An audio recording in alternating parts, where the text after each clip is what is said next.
Which of the following best describes the difference between saving and investment? Here are your options. A. Saving involves keeping money idle, while investment involves committing money with an expectation of returns. B. Saving and investment are interchangeable terms. C. Investment is only done in real estate, while saving is done in banks. Or D. Saving always leads to higher returns than investment. Take a moment to pause the video and decide. The correct answer is Option A. Let's see why. Saving is the difference between money earned and spent, whereas investment involves committing money for a period with an expectation of earning returns. Test your knowledge with this one. What is the key reason why a risk-averse investor might prioritize capital preservation over capital appreciation?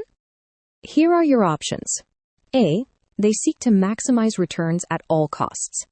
B. They prefer to minimize the risk of losing their principal investment. C. They are willing to take on higher risk for potential long-term gains. Or D. They only invest in speculative assets. Take a moment to pause the video and decide. The correct answer is Option B. Let's see why. Capital preservation focuses on minimizing the chances of losing the principal amount and is preferred by highly risk-averse investors. Let's look at this next question. If an investor demands additional compensation for the unpredictability of future cash flows beyond the nominal risk-free rate, what is this additional compensation called? Here are your options. A. Time value of money. B. Inflation premium. C. Risk premium. Or D. Discount rate. Take a moment to pause the video and decide. The correct answer is Option C. Let's see why. Risk premium is the extra return investors require to compensate for the uncertainty of future payments.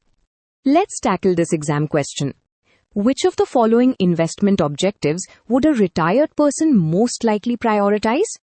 Here are your options. A. Capital appreciation. B. Current income. C. Speculation.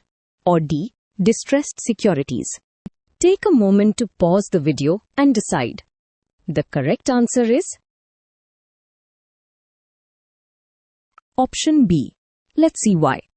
Retired individuals often seek investments that generate regular income through dividends, interest, or rental income, rather than capital appreciation. Test your knowledge with this one. Why do investors consider gold a safe haven asset? Here are your options. A. It provides regular income. B. It is unaffected by market volatility and economic downturns. C. It historically retains value during economic and geopolitical crises. Or D. It has no price fluctuations. Take a moment to pause the video and decide. The correct answer is Option C. Let's see why. Gold is widely accepted as a hedge against inflation and economic uncertainties, making it a safe haven asset. Moving on to the next one. A company using excessive debt to finance its operations is exposed to which type of risk? Here are your options. A. Liquidity risk. B. Political risk. C. Business risk. Or D. Financial risk. Take a moment to pause the video and decide. The correct answer is Option D. Let's see why. Financial risk arises when a company takes on debt, leading to increased uncertainty of cash flows and repayment obligations. Let's tackle this exam question. What happens to the real rate of return when inflation exceeds the nominal rate of return? Here are your options. A. Real rate of return remains unchanged. B. Real rate of return turns negative. C. Real rate of return increases. Or D. Real rate of return is equal to nominal return. Take a moment to pause the video and decide. The correct answer is Option B. Let's see why. When inflation surpasses the nominal return, the real return turns negative, reducing the purchasing power of investments. Test your knowledge with this one. Which of the following best describes a structured product? Here are your options. A. A standardized financial product regulated by the government. B. A traditional stock investment. C. A risk-free investment instrument. Or D. A highly customizable investment product using derivatives. Take a moment to pause the video and decide. The correct answer is option D. Let's see why. Structured products are sophisticated financial instruments that use derivatives to tailor risk-adjusted exposure to various assets. Let's look at this next question. What does a credit rating of CRISIL D indicate about a bond? Here are your options. A. Highest safety. B. In default or near default. C. High risk of default. Or D. Moderate safety. Take a moment to pause the video and decide. The correct answer is option B. Let's see why. A CRISIL D rating signifies that the bond is in default or is expected to default soon. Let's tackle this exam question. Which type of investment is most likely to have the highest liquidity risk? Here are your options. A. Government bonds. B. Blue chip stocks. C. Rare artwork. Or D. Exchange-traded funds, ETFs. Take a moment to pause the video and decide. The correct answer is option C. Let's see why.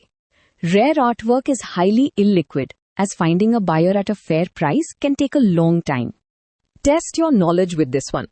Which of the following investments is categorized under distressed securities? Here are your options. A. Securities issued by high-growth startups. B. Securities of financially struggling companies near bankruptcy. C. Government bonds with AAA rating. Or D. Debt-free blue-chip stocks. Take a moment to pause the video and decide. The correct answer is option B. Let's see why. Distressed securities are issued by companies in financial trouble, often trading at significant discounts. What is the main reason behind the difference in yields between corporate bonds and government bonds of the same maturity? Here are your options. A. Government bonds carry higher risk. B. Corporate bonds are always tax-free. C. Corporate bonds have a higher credit spread due to default risk. Or D. Government bonds are less liquid. Take a moment to pause the video and decide. The correct answer is option C. Let's see why. Corporate bonds offer higher yields due to default risk, which creates a credit spread over government bonds. Let's tackle this exam question. If an investor buys a US dollar denominated bond while residing in India, which risk is most relevant? Here are your options. A. Liquidity risk. B. Exchange rate risk. C. Business risk. Or D. Regulatory risk. Take a moment to pause the video and decide. The correct answer is option B. Let's see why. Exchange rate risk affects investments made in foreign currencies, as changes in currency values impact returns. Let's tackle this exam question. What distinguishes alternative investment funds, AIFs, from mutual funds? Here are your options. A. AIFs are open to all investors. B. AIFs are more strictly regulated than mutual funds. C. AIFs involve higher minimum investments and cater to sophisticated investors. Or D. AIFs only invest in government securities. Take a moment to pause the video and decide. The correct answer is option C. Let's see why. AIFs are designed for high net worth individuals and institutions requiring higher minimum investments than mutual funds. Let's look at this next question. Why do money market instruments generally offer lower returns than capital market instruments? Here are your options. A. They are riskier investments. B. They have shorter maturities, leading to lower uncertainty and lower risk premium. C. They only invest in high-risk assets. Or D. They require higher transaction costs. Take a moment to pause the video and decide. The correct answer is Option B. Let's see why. Money market instruments have short-term maturities, leading to lower risk and thus lower required returns. Let's look at this next question. Which of the following best describes the function of a portfolio manager in a discretionary portfolio management service, PMS? Here are your options. A. The portfolio manager independently manages the portfolio without investor input. B. The investor makes all investment decisions. C. The portfolio manager acts only as a consultant. Or D. The portfolio manager is restricted to investing in mutual funds. Take a moment to pause the video and decide. The correct answer is Option A. Let's see why. In discretionary PMS, the portfolio manager has full authority to make investment decisions on behalf of the investor. Here is another practice question. Why are high-yield, junk bonds considered riskier than investment-grade bonds? Here are your options. A. They have lower interest rates. B. They have a higher probability of default. C. They are always government-backed. Or D. They are not traded in secondary markets. Take a moment to pause the video and decide. The correct answer is Option B. Let's see why.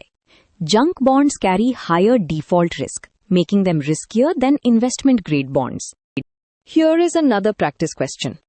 What is the primary objective of investing in real estate through REITs instead of directly purchasing properties? Here are your options. A. To gain liquidity and diversification benefits. B. To avoid real estate market exposure. C. To eliminate market risks. Or D. To guarantee returns. Take a moment to pause the video and decide. The correct answer is Option A. Let's see why. REITs allow investors to gain exposure to real estate while maintaining liquidity and diversification benefits. Let's look at this next question. Why do hedge funds fall under Category 3 AIFs? Here are your options. A. They only invest in debt instruments. B. They employ complex trading strategies and leverage. C. They are low-risk investments. Or D. They are only available to retail investors. Take a moment to pause the video and decide. The correct answer is Option B. Let's see why. Hedge funds use complex trading strategies, including leverage, making them part of Category 3 AIFs. Here is another practice question. Which factor primarily influences the real risk-free rate of return? Here are your options. A. Monetary policy decisions. B. Stock market fluctuations. C. Government bond prices. Or D. Economic growth and consumption preferences. Take a moment to pause the video and decide. The correct answer is Option D. Let's see why. The real risk-free rate is determined by economic growth and the preference for current versus future consumption.